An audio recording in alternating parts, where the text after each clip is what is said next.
Mitchell from Fieldwork here. We talked to a lot of farmers and ranchers on the podcast, and today we wanted to show you one of their operations. We're at the Brewski place in Ekalaka, Montana.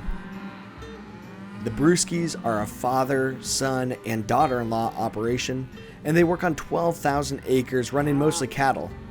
But you've probably figured that out by now. Just look at those cows out on the pasture. This here is Ryan Bruski. He's a 29-year-old rancher. The Brewskis are cattle ranchers who care a lot about soil health. They're really into regenerative agriculture, and unlike most ranchers, their cows don't just hang out in the same place for months. Instead, the Brewskis move the cattle around, sometimes every day or every other day. Moving cattle every day can be a lot of work, so Ryan rigged up a side-by-side to make the job a lot more enjoyable. And while working out on the farm, you've got to bring along the dogs. Moving cattle frequently goes by a lot of different names, including adaptive grazing, mob grazing, and rotational grazing.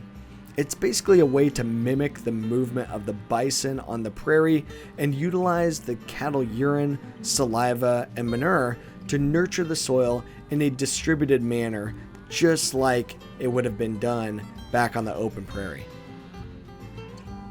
This is my wife, Abby.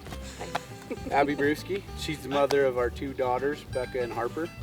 And she's the one that keeps me off the crazy train, or keeps the crazy train rolling. I don't know how to describe that, but yeah. It's a team effort. Before Ryan went off to college in North Dakota, his father Joe was ranching in the traditional way.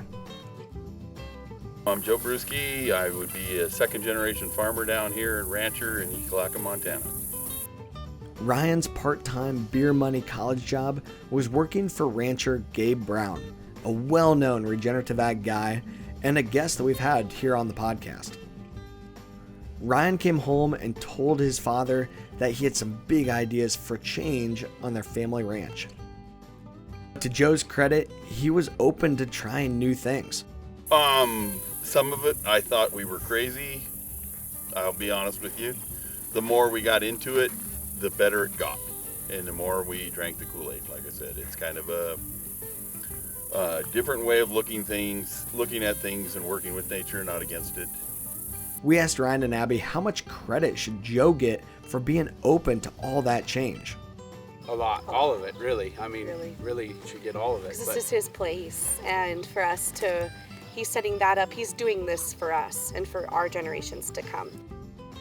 Love it when the family farm works well together. When we visited, they were baling hay, but this might be the last time that they ever do it.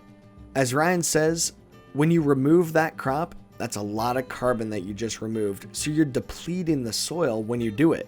So to change, they're selling off the hay balers and keeping the cattle back out on the landscape.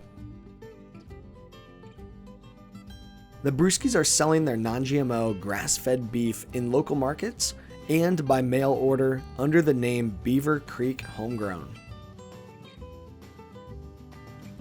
Thanks to the Walton Family Foundation for sponsoring the podcast this season. Listen to our interview with Ryan Brewski wherever you get your podcasts.